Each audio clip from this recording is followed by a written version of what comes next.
Good evening. Good evening, everyone. I'd like to welcome all of you to the webinar tonight entitled The State of California Requirements with the California Department of Tax and Fee Administration, also known as CDTFA, hosted by the City of Los Angeles's Department of Cannabis Regulation.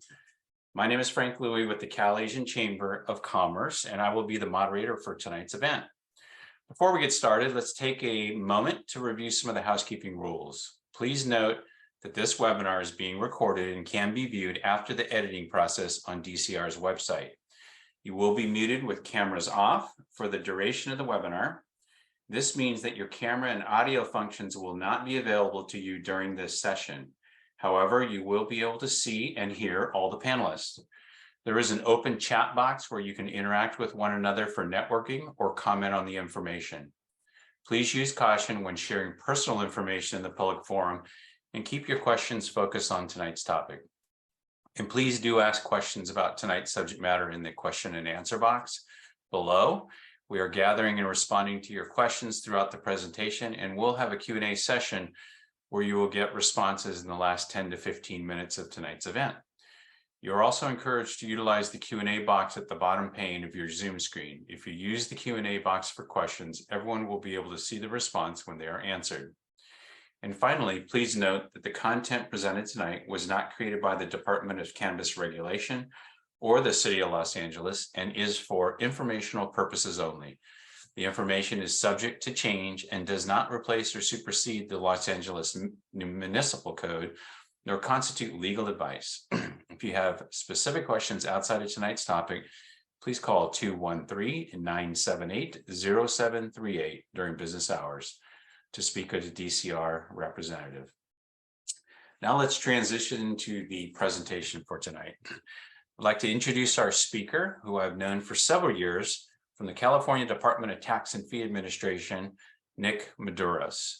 Nick Maduros served as the first director of the California Department of Tax and Fee, appointed by Governor Brown and reappointed by Governor Newsom. He oversees the state's collection of sales tax and use taxes, as well as a range of other public revenue programs. CDTFA administers over 30 tax and fee programs and is responsible for collecting more than $70 billion in public revenues annually. Prior to his appointment at CDTFA, Maduro served in the Obama administration as Chief of Staff of the U.S. Small Business Administration. At the SBA, he managed a team of 3,000 employees in 70 offices and $871 million annual operating budget and the agency's $120 billion loan guarantee portfolio. Under his leadership, SBA achieved record highs in small business lending, growing the agency's flagship loan program by 25% to $24.1 billion. During the tenure at SBA, he also achieved the highest percentage ever of federal contracts for small business and met the women-owned contracting goal for the first time in history. Early in his career, Maduros worked as an attorney and founded 2 successful public affairs firms in Washington, D.C. He advised leading nonprofit organizations and corporations on a broad range of high-profile public policy challenges. Mr. Maduros is a graduate of Yale College and a Harvard Law School graduate. A native of Stockton, California, he now lives in Davis with his wife and 3 daughters. Without further ado, I'd like to ask Nick to join me on screen. Hello, Nick. Welcome. Hey, good evening. Thanks for having me, Frank. You're welcome. You're welcome. Glad to have you. And feel free to start sharing your screen and start your presentation tonight. And thank you. All right, let's see after that generous introduction if I can actually get this to work with sharing my screen. Hold on one second here. Let's see if I can do this. Get to the other view. All right, is that working? There, I see it perfectly.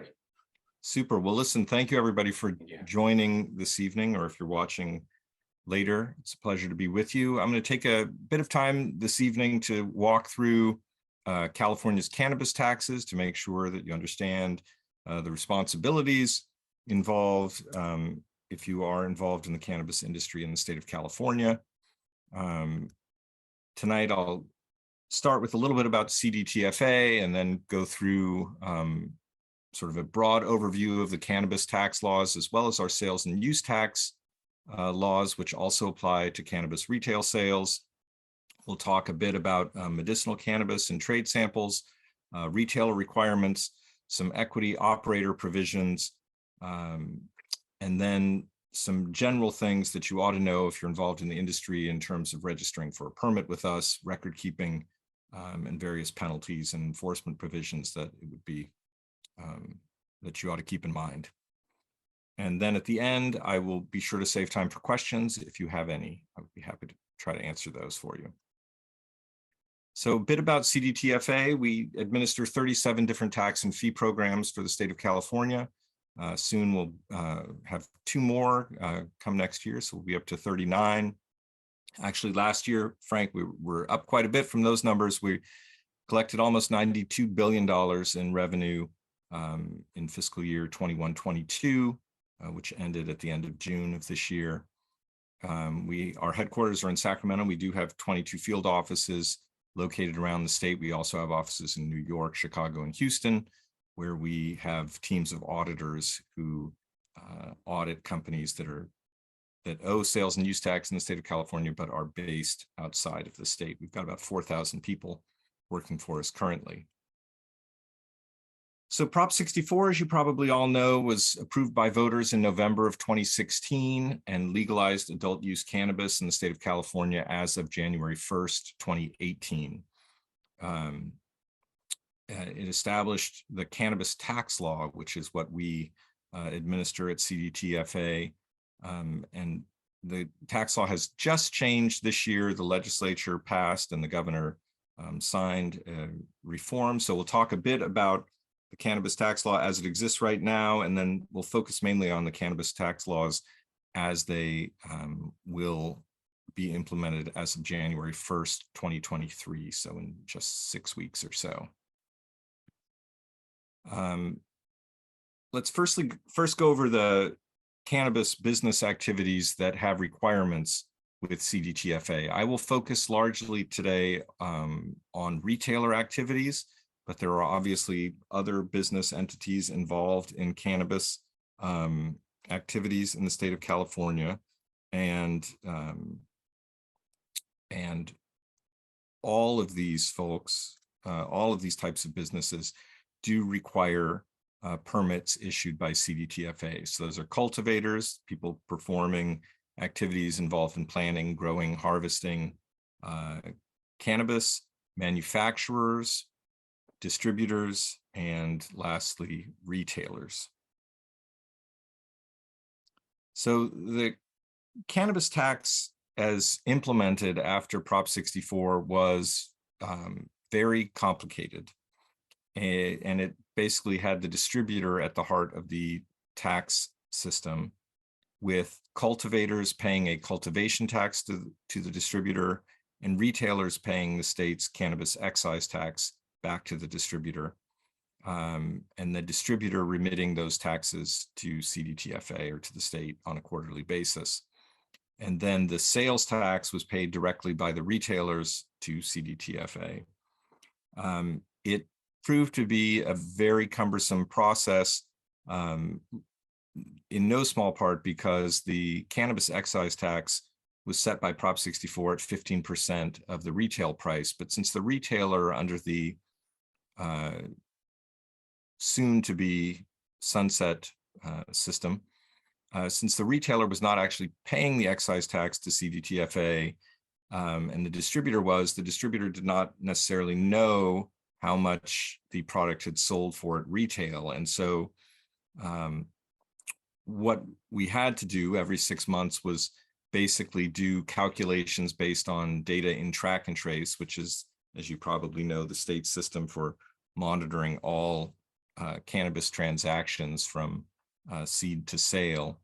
And we would, every 6 months, sample hundreds of thousands of transactions, determine the average statewide markup between the wholesale price and the retail price, and then the excise tax was calculated based on a mathematical formula, the wholesale price multiplied by the average markup, and then 15% of that would be due. So it wasn't necessarily 15% of the actual retail selling price. It was very confusing and cumbersome, and it was difficult to determine exactly who was responsible for taxes at times. So earlier this year, Assembly Bill 195 was passed by the state legislature in California and signed by Governor Newsom at the end of June. It made a number of significant changes to California's cannabis tax laws to simplify and strengthen the tax system as we see it. First, and very importantly, it discontinued the cultivation tax effective July 1 of this year. The cultivation tax was a tax based on product weight that was paid by the growers to the distributors. And particularly with the prices of cannabis plants falling over the years, the effective tax rate of the cultivation tax was growing quite substantially, and there were a lot of concerns about its impact on California's cannabis cultivators. So the tax was discontinued as of July 1. Also, effective January 1, 2023, as I'd mentioned earlier briefly, the cannabis excise tax responsibility is moving from distributors to the retailers, in line with what was envisioned by the plain language of Prop 64. So the excise tax, as well as the sales tax, will be paid by retailers directly to the state. The AB 195 also included some tax enforcement provisions that we'll go over a bit this evening to help encourage people to come into the legal market and discourage people from operating in the illicit market. We obviously have a significant issue with some segment of the industry still operating outside the legal market and not collecting or remitting taxes. Also, AB 195 included some equity operator provisions, including some license fee waivers and some vendor compensation. And I'll also discuss that briefly a bit later.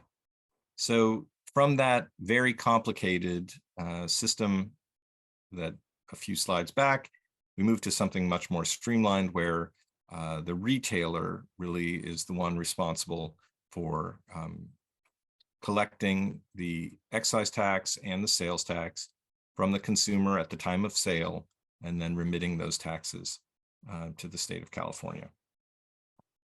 So, and these taxes, so the excise tax remains at 15%. It's computed on the gross receipts, which is basically the retail price of cannabis or cannabis products. And I'll show you later, in fact, how to calculate the various taxes due. All right. So beginning January 1, 2023, there is this 15% cannabis excise tax on gross receipts from the retail sale of cannabis or cannabis products. Gross receipts is a term we use a lot at CDTFA, but it's not one that I think most normal people use. It includes the sale price of cannabis after any discounts, plus all charges related to the sale, such as delivery fees that would be included in the taxable price, and any local cannabis business tax that's listed separately on the receipt to the purchaser. So if you're in a jurisdiction that does have a local cannabis tax, that is included in the gross receipts price and would be subject to the excise tax and then subsequently to the sales tax. The reporting and paying the cannabis excise tax to CDTFA shifts from the distributor to the cannabis retailers. And cannabis retailers must file these retailer excise tax returns online and pay the cannabis excise tax due to CDTFA quarterly. We'll talk a bit about how that happens a bit later if you're unable to pay electronically, which is how most of our taxes are due, but we recognize that there are still significant parts of the cannabis industry that are having difficulty accessing banking services. So we do have procedures in place to accept cash for those who are unable to pay us electronically.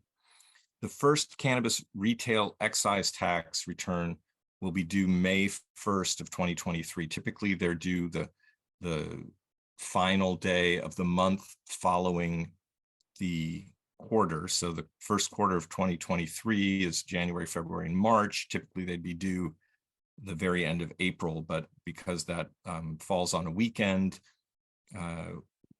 the first return will be due on May 1 of 2023. Now, in addition to the excise tax, there is a sales tax. As you probably all know, we're all familiar with paying the sales tax when we purchase tangible personal property in the state of California. Your sales are generally subject to sales tax unless specifically excluded or exempt. We'll talk a bit about that with some medical marijuana sales in a bit, but basically the sales tax is due. The sales tax, again, is based on gross receipts, and the excise tax for sales tax purposes is included in gross receipts. So you would have to add in that excise tax when calculating the total gross receipt price before calculating the excise tax. And we recognize that people complain that there is a tax on a tax on a tax. We simply administer the law, and this is the way the law is written. And so it is your responsibility, if you are a retailer, to collect according to the statute as written. Sales tax rates vary around the state of California. There is a statewide rate of 7.25%, with basically 1.25% of that 7.25% going to localities. But individual jurisdictions around the state may add on taxes with voter approval only on top of that 7.5% rate. So we now have rates ranging from 7.25% to 10.75% now at the high end. And I'll show you in a bit how you can find out the rate that you need to collect based on where your sales are taking place. Now, it's important to note that if you are a retailer in the state of California, you are liable for the sales tax even if you do not collect sales tax reimbursement. You may sell without collecting sales tax from the customer. We consider that sales tax reimbursement, but the retailer is the actual sales tax payer. So you can choose to get reimbursed by customers, which is what we're all used to. The vast majority of retailers choose to get reimbursed by their customers. You don't have to, but the tax is still due. Now, on the excise tax, it's important to note that you must collect the excise tax from the customer. So there's a slight difference there. And the excise tax is that 15% that as of January 1, the retailer will collect from the customer at the time of sale. So there's the 15% excise tax, and then there is the sales tax, which ranges from 7.25% to 10.75%. Now, if you're interested in checking your sales tax rate based on where the sale takes place, so if you have a brick and mortar store, this is where you would check the jurisdiction of your brick and mortar store. You can come to our website at cdtfa.ca.gov, and you can check your sales tax rate. You plug in your address, and we will show you the rate that applies to that specific location. So I'd encourage you to make sure you're collecting the right rate or being reimbursed from your customers, because you will be held responsible for the rate. And we do unfortunately see many businesses that fail to collect the proper rate. Now, this next slide is a brief example of the excise tax and sales tax calculation. So in this example, you'll see there's a cannabis or cannabis product selling for $35. That's the sort of ticket price of the item. There is here a cannabis business tax, so a local tax that appears to be 10%, which would add $3.50 to that selling price. And then it's delivered here. So there's a $5 delivery fee, bringing the subtotal to $43.50. Now, if we take the excise tax at 15% and multiply that by $43.50, you end up with $6.53. If you add the $6.53 to the $43.50, you end up with $50.03. And then we'd take the sales tax, which in this example, we've just set at 8.75%, just for an example. And the 8.75% multiplied by that $50.03 yields $4.38. So the total due from the customer would be $54.41. Now, it's important to recognize that these are separate taxes. The excise tax and the sales tax are separate taxes.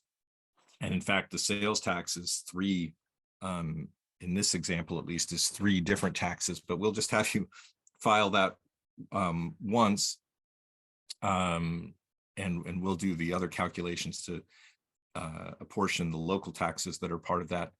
But if you're a retailer, you will be filing two returns. You'll be filing a sales and use tax return, and then you'll be filing a cannabis excise tax return.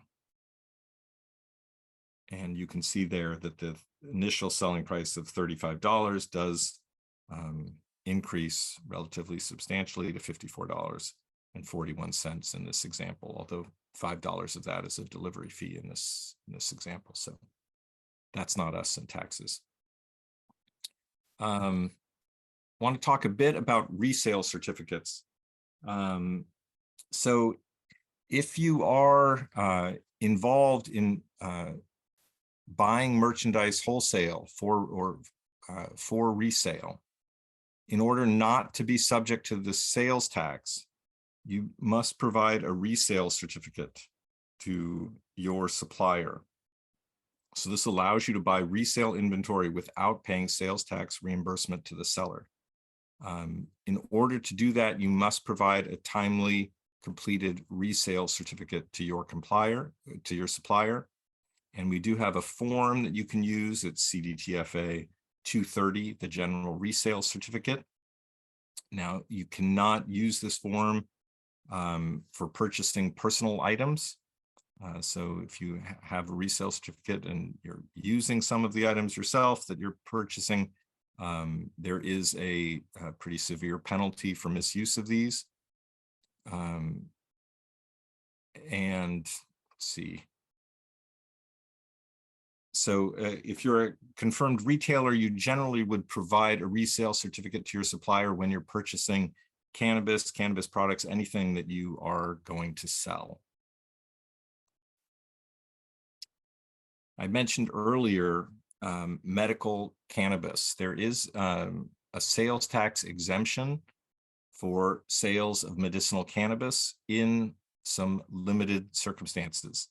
So in order for this cannabis sale to be exempt from sales and use tax in the state of California, the purchaser must provide a valid medical marijuana ID card issued by the California Department of Public Health. It is only these statewide cards issued by CDPH, or the California Department of Public Health, that are valid. They also must provide a valid government ID at the time of purchase. So they have to have both of those. We do find some retailers who are relying on doctor's notes or prescriptions. That is not sufficient to qualify for the sales tax exemption. It's also important to note that the exemption applies only to sales and use tax. There is no exemption in California law from the cannabis excise tax. So this is only for the sales and use tax. Now, if you do make a sale to someone with a medical marijuana ID card issued by CDPH, there are certain record-keeping requirements that you need to keep in mind if you're a retailer. If you're making those qualified sales, you need to maintain the following records for each transaction: the 9-digit ID number and expiration date from the medical marijuana ID card issued by CDPH, and the related sales invoice or other original record of sale. And we'll talk a bit more in a few minutes about, the importance of keeping accurate records. And it becomes very important if you are subject to audit in order to protect yourself from tax liability. Now, donated medical cannabis. So the last slides were about sales of medicinal cannabis. Donated medical cannabis is treated differently. In 2020, the state changed its law to allow cannabis retailers to provide free medicinal cannabis to medicinal cannabis patients or to their primary caregivers. Where cannabis licensees donate medicinal cannabis, there is no use tax or excise tax due.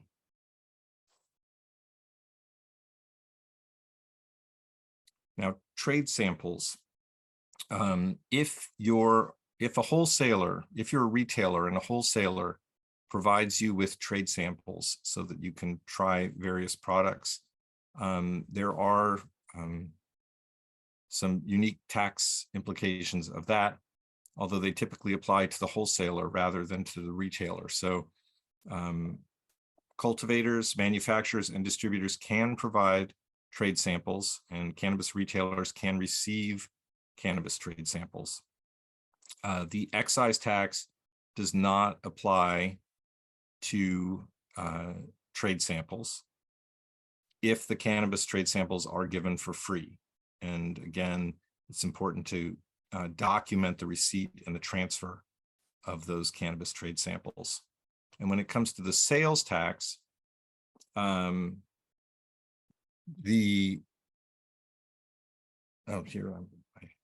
it comes to sales tax, the cannabis trade samples may be generally are subject to use tax by the person providing the samples. So they would pay use tax on those, not the recipient of those trade samples. So next we'll talk a bit about the requirements for cannabis retailers, reviewing some of these. So it's the first thing that you've got to do is get a seller's permit from CDTFA. They are free. I like to say everyone's a winner at CDTFA. All you need to do is go to our website, apply for a seller's permit, and you will be granted a seller's permit. There is no cost. And that will get you into our system and allow you to report sales and pay the sales tax due to CDTFA. Now, sales tax, depending on the volume of your sales,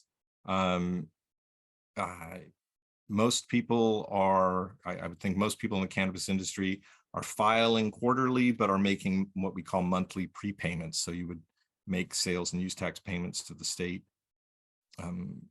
each month, and then you would file a sales and use tax return quarterly. Now, you would also need as of January 1st, if you're a retailer, you would need a cannabis retailer excise tax account.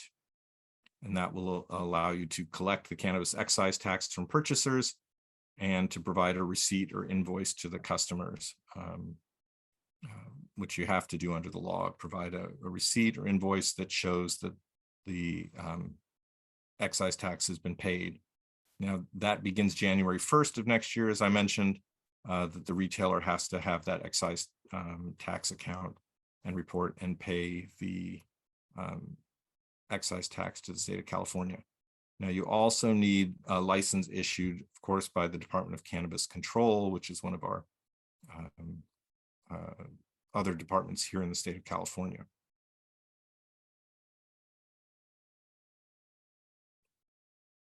Now, for those of you that may already be in business and may already have a seller's permit and are identified as cannabis retailers in our system, starting next month, we will automatically register cannabis retailers for a cannabis retailer excise tax permit.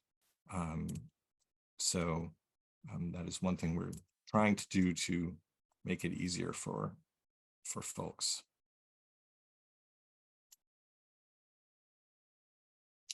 Now, as I mentioned earlier in AB 195, the law passed earlier this year, there are various equity operator provisions.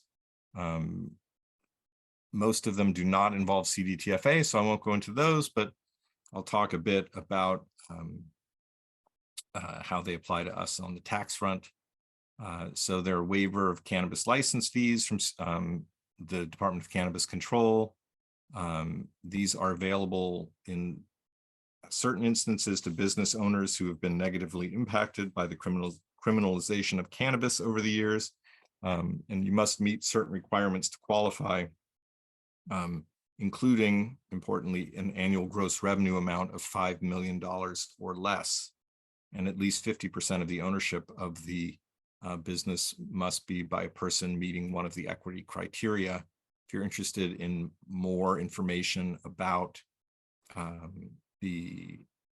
what those criteria are, you can check out cannabis.ca.gov to see the specifics. And if you are, and I'm not sure how my slides work here, but if you are a equity licensee meeting those requirements, you are able to keep, you will be able to keep a certain amount of the cannabis excise tax rather than remit it to the state. So that is one very large benefit. There are also other tax benefits involving the Franchise Tax Board that is, again, a sister agency to ours. Let me just see if I can find a bit more information about this. I apologize. Oh, there is a.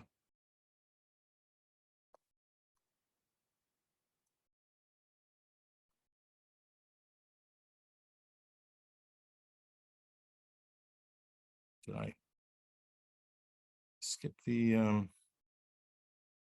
Oh, here's a slide. I must have skipped it on vendor compensation. So it allows retailers eligible for the license fee waiver to retain 20% of the excise tax due. And that is for 3 years or up to 3 years if you remain eligible for the cannabis fee waiver, license fee waiver. So that's from January 1 of 2023 through the end of 2025. There will be an online application available through our online services portal at CDTFA. And once you're approved, well, first of all, please do not hold back tax revenue if you've not been approved. Once you're approved, your online excise tax return will automatically reduce to show the cannabis excise tax amount due. So it's a pretty generous provision there. So I mentioned it's relatively easy to register for a permit, or very easy to register for a permit with CDTFA. If you don't yet have a permit, if you can go to cdtfa.ca.gov. This is a look at our homepage there. You go to register for a permit, register online, follow the giant yellow arrow here, go to get started at the next screen, and then you're going to want to, under registration, go to register a new business activity, and then you check the box on cannabis business activities, and it will set you up for all your necessary permits from CDTFA. I mentioned a bit earlier about the importance of record keeping. If you are selling tangible personal property in the state of California, generally, and cannabis specifically, there are very stringent record keeping requirements. You are required by law to keep business records so that we can verify the accuracy of your returns and determine how much tax is due. Now, the reason I stress this again and again is because if you do not have sufficient business records to verify that you have provided the proper amount of tax we will do our best to determine what tax is actually due. And once we do that, the burden shifts onto you as a business to show that our estimate is not correct. So you could end up with a very high liability, and the only way to sort of get out of it is to have accurate and well-kept records. So you want to maintain good books and records. It's really important. Examples of the records you must keep include sales invoices, cash register tapes, sales journals, resale certificates, which I discussed earlier, shipping documents, purchase invoices, bank records, purchase orders, purchase journals, and tax returns, both state and federal. These records must be kept for at least 4 years unless you are otherwise directed by CDTFA. For more information about what records you should keep, I'd encourage you to check our record keeping section on our tax guide for cannabis businesses that's also available on our website. Now, for cannabis businesses, the Department of Cannabis Control, or DCC, requires licensees to keep accurate records for a minimum of 7 years. So that's even longer than our CDTFA. And one thing that's unusual, as you probably know about cannabis business versus our other sales businesses in the state of California, is California's track and trace or metric system. Everybody in the system, from the growers to the retailers at final sale, are required to input all of the information into track and trace. Now, generally point of sale systems, which most retailers use, can be configured to automatically input that information and sync up with metric or track and trace. And retailers are required to record their wholesale cost and the retail selling price of cannabis when the items are sold. Now, we talked a bit about the taxes due earlier. There is, under California law, under Prop 64, actually, a 50% penalty for late payment of cannabis taxes. So you really, this is among our most stringent penalties at CDTFA. So you really do not want to pay your taxes late on your cannabis taxes, because there is a mandatory 50% penalty. It may be relieved if we find your failure to pay timely was due to reasonable cause and circumstances beyond your control. If you need relief of penalty, you can request it on our website. But again, the circumstances that allow us to relieve penalty are relatively minor. If you are a cannabis retailer, I just want to talk a bit about tax enforcement and some of the things that you might expect. We do have inspectors all around the state of California. Our CDTFA inspection section team members do conduct regular unannounced inspections of cannabis retailers in the state. During an inspection, they'll make sure that you have the right permits, that you have the right licenses, that you understand your tax responsibilities and are following the state cannabis tax laws.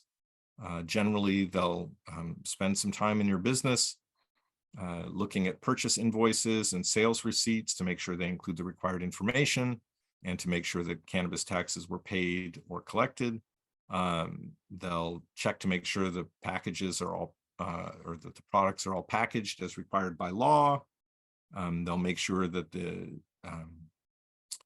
inventory you have is properly logged in track and trace. And if they are there and find cannabis product that where there's no evidence of tax payment and it's not in track and trace or not in secure packaging, they will seize that product. AB 195 also included a few additional tax enforcement provisions, which I just want to note for you. First, unlicensed persons found in possession of cannabis are now liable for cannabis excise tax as if they were the purchaser of the products at retail. So unlicensed retailers, if we inspect an unlicensed cannabis retailer, the excise tax will become immediately due on the retail value of all of the product that we find and seize in those locations. Now, for licensed sellers, licensed persons who sell or transfer cannabis or cannabis products and fail to report the sale in track and trace, or fail to accurately input the transfer and track and trace, they also immediately become liable for cannabis excise tax as if they were the purchaser of the products at retail. This AB 195 also included provisions which we generally have on the sales tax side, but are now expanded to our cannabis excise tax, to hold corporate officers or other responsible people personally liable for unpaid cannabis taxes. So if being a corporate entity or an LLC does not provide protection,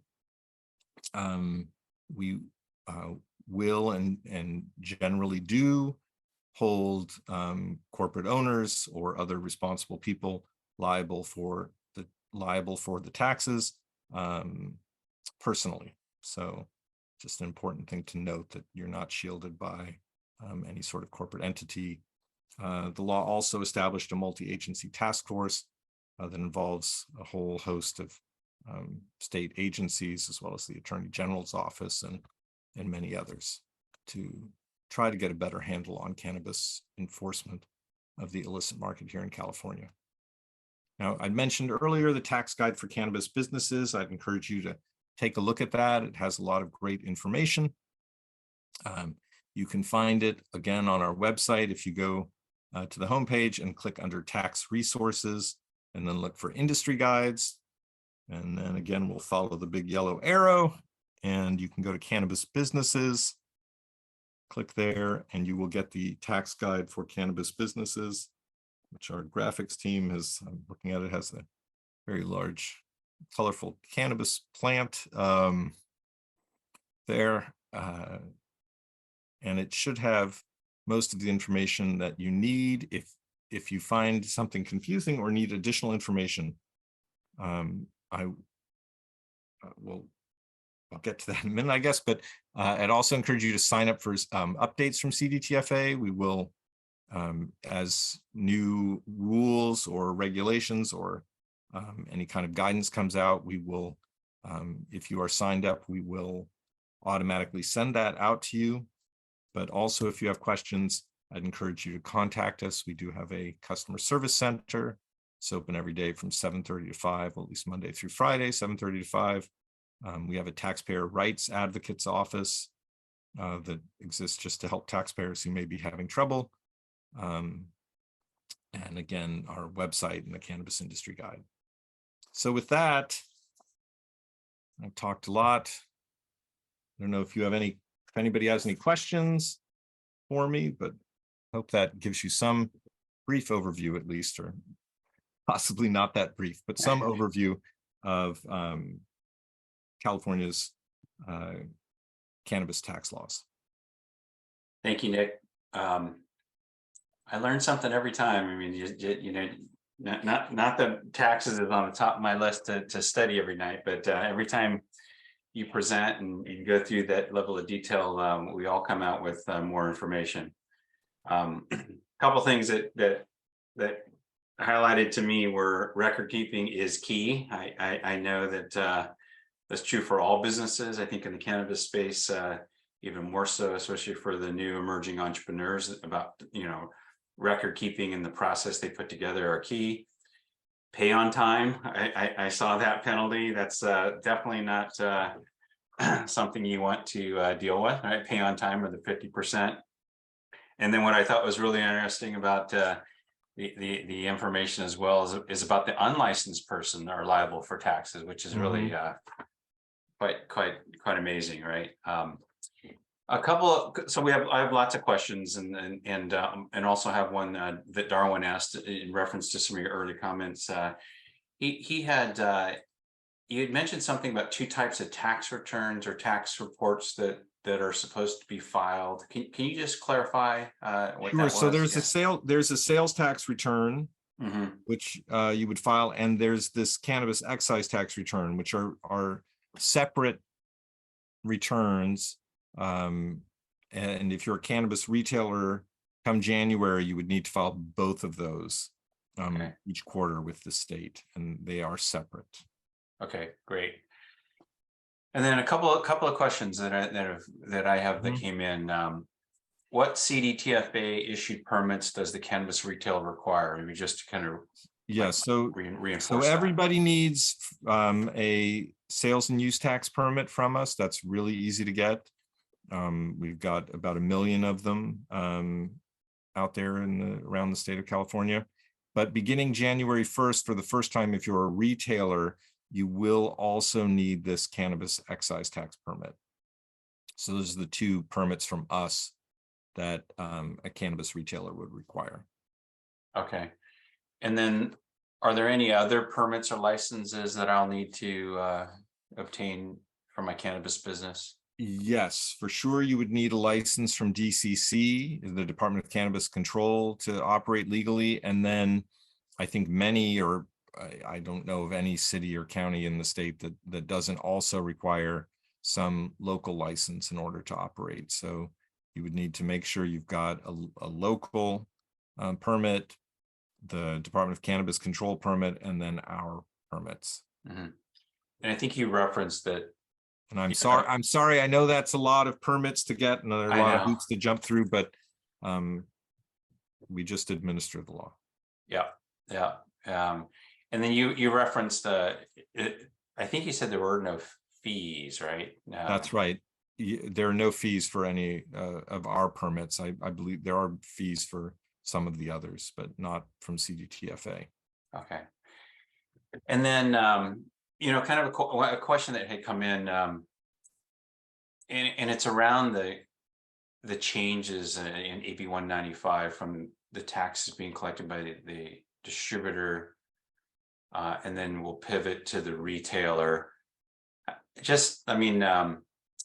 How complicated will that be for the retailers to enable that? Is that, I don't know if that's a stressful It should be a lot scenario. easier. I mean, it should be a lot easier, I think, for the retailer. There's been a lot of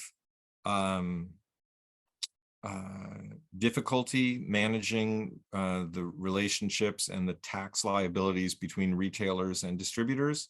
So we're hopeful that it will be easier. It is there is an added filing burden, but I think there was a lot of burden with making sure that they were getting the right amount to their distributors as well. And but again, if you're looking for one of those permits for the excise tax permits, you already have a seller's permit from us, a sales and use tax permit.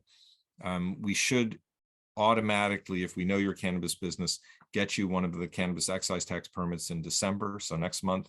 If for some reason you don't automatically get an excise tax permit, we will have it up on our portal sometime probably mid-December. We're making adjustments to our computer system now to go ahead and apply for and get your cannabis excise tax permit before January 1. Okay. And then maybe just to summarize, and this is Lucia asking a question, how many permits altogether? Because we know there's a lot. How many permits? Well, we have two. You have two for cannabis retailers, and then there are DC Department of Cannabis Control permits, and then there are local permits, and there may be others, but those are the ones that I typically deal in. So yes, definitely 4 or more, right? and one thing on the tax front that I just want to point out for those of you that if you're already in business and you have merchandise that you have already paid an excise tax to your distributor, and you keep the merchandise, but you don't sell it to a customer until after January 1, you will be allowed to take a credit on your returns so that you don't end up paying that tax twice. I just want to make sure that's clear to folks. It's a little complicated in this transition period, but we want to make sure that we don't collect any tax that's not due. Okay, great. Yeah, and then Darwin had submitted another question, and I think he had referenced some of like the point of sale systems, but is there software that computes the various local tax rates automatically? It generally point of sale systems will compute all of that for a business. I would just point out that we do have some issues with fraud in point of sale systems, and the penalties for that are incredibly severe, including criminal prosecution. So I would just encourage people, I would encourage people to get a point of sale system, but to make sure that it is programmed properly and operating properly. Okay, so there's been some cases of some fraud or yes, and not just in cannabis. That happens, yeah, in businesses generally. Sure. You see it, but Sure. Okay. And then Eric had asked a question, are there any social equity refunds, grants, extensions for late filing, or any benefits only available to social equity licensees? I know you referenced a couple of those. Well, the big benefit are these tax benefits, including keeping up to 20% of the excise tax. So that's, if you have a business with $5 million, you can only be up to $5 million in sales. 15% of 5 million is, a pretty substantial amount of tax revenue, and then you could keep 20% of that. So that's the big benefit. There isn't a relief of penalty necessarily. Again, we will relieve penalty if it is clear that it's not through the fault of the retailer, but otherwise the penalty applies, and there is no disparate treatment for equity operators. Yeah. That was one of the questions you kind of answered that, but so I do believe that certainly that 20%, keeping 20% of the excise tax is a huge benefit, right? That was revised in 8195. And we don't have that in any of our other tax programs, certainly to that degree. That's a lot of tax money that people are able to keep. And I will say that one of the reasons we really encourage people to pay on time, particularly in a business like cannabis, where the taxes can become pretty substantial pretty quickly, is because once you fall behind, you really ought to, for your taxes you're collecting from your customers, so for your excise tax and your sales and use tax, you really ought to be segregating those taxes the minute you collect them, because if you use them for other business purposes, if you fall behind, it becomes, you find yourself in a very deep hole very quickly, that it can be very difficult to get out of. And then before you know it, we are doing tilt taps where we come in and take all of your cash. We're putting liens on assets, and it's not a pleasant situation, but where the tax is due, we will use the full authority of the state to try to collect the taxes that are due. So please, some people, I know a lot of people think, well, I'll collect the tax and then by the time it's due, by the time I have to pay it in a month or in a quarter, I'll have some other money and I'll use it.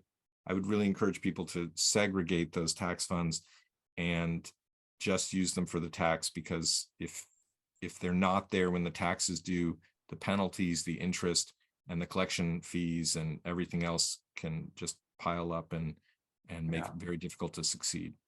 Great advice, definitely. And then this is an interesting question. I know in the good old days there was large bags of this, but can I pay my taxes in cash still? You can. We're finding more and more that cannabis businesses even are able to find banking or credit union services, but we still do have a number of payers in the industry who haven't been able to access those and do pay us in cash. In order to pay in cash, you do need to get an exemption from us, which is not difficult to get if you're a cannabis business, but you do need to reach out to your local CDTFA office and request that, because you need to be exempt from our standard no cash policy. So contact your local CDTFA office and arrange that. Again, it's not a bureaucratic process. It's easy to do. If you do receive approval to pay in cash, though, we ask that you make an appointment at least 21 days in advance, so that because we obviously have a tremendous amount of security at our facilities, when we are receiving cash. So we want to keep our taxpayers and our own team safe during those periods. Right, great. Yes, not recommended, but still available as a payment method. Last resort, right? yeah. Yeah, absolutely. And then in the city of LA, there a lot of people, a lot of the social equity participants are working towards their retail license. And then the city will be opening up some additional licenses, in 2023. When do retailers need to apply for a cannabis excise tax permit?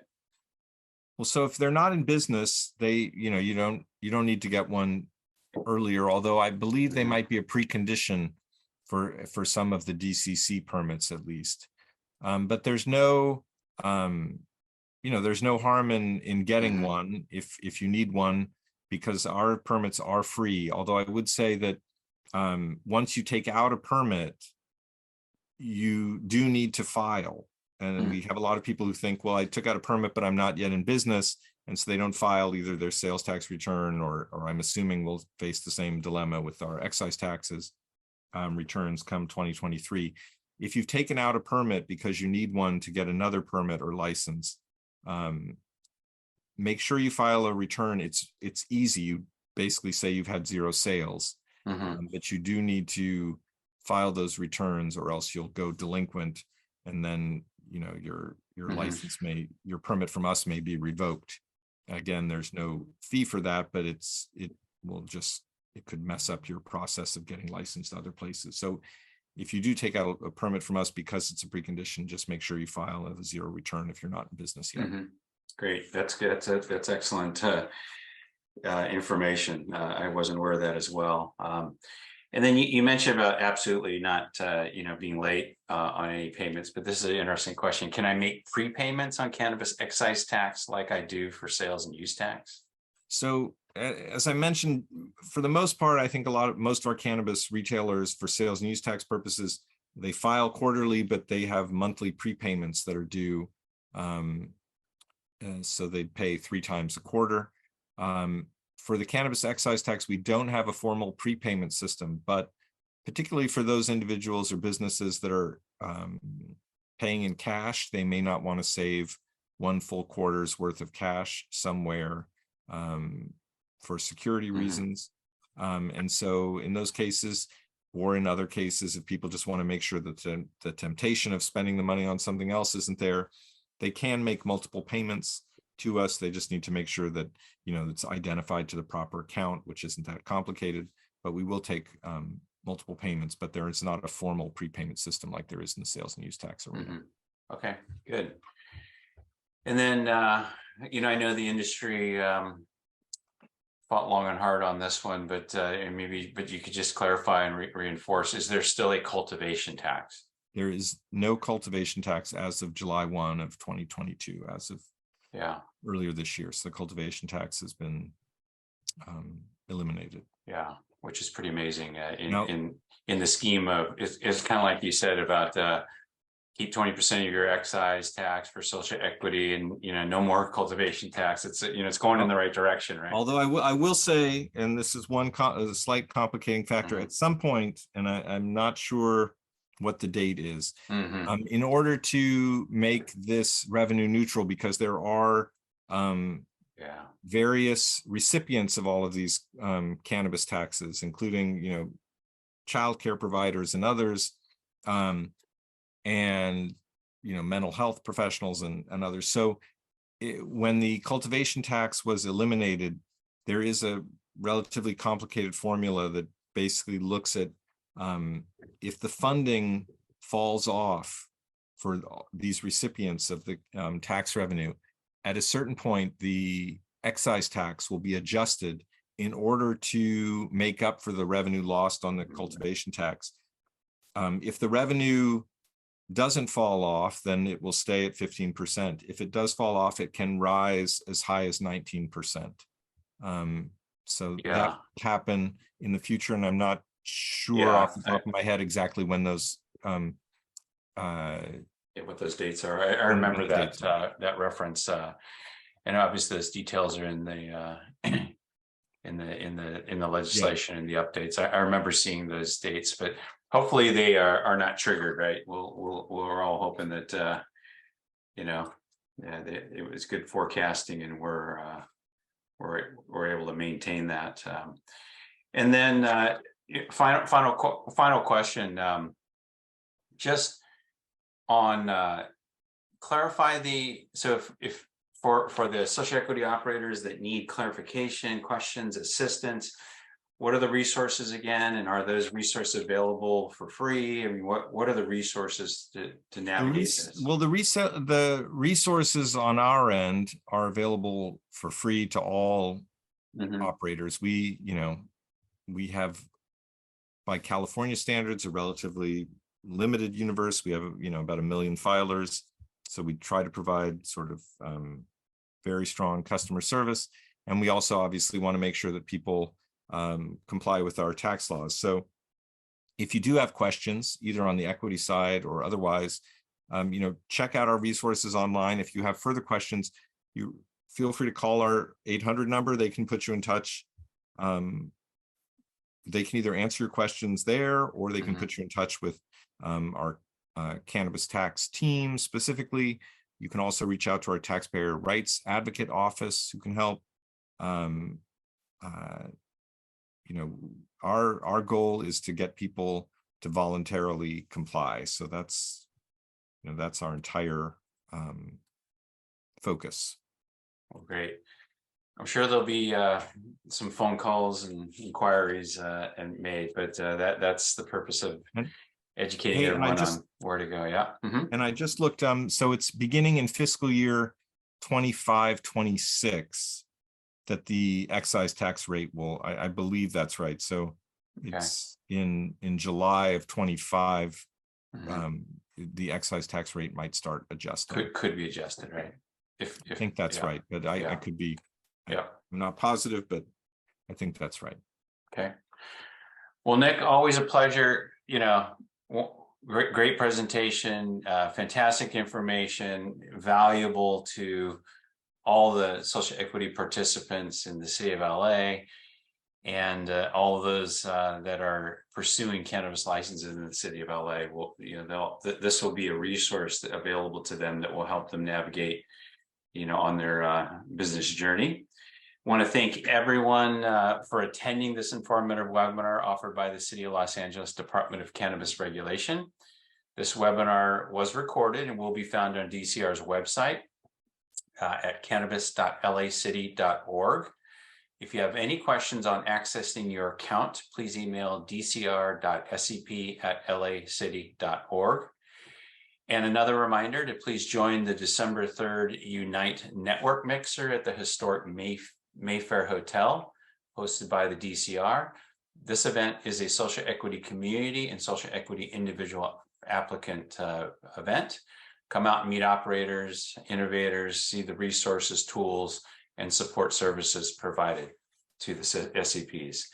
Thank you all again for joining us. Have a wonderful evening, and we'll look forward to seeing you at the next webinar.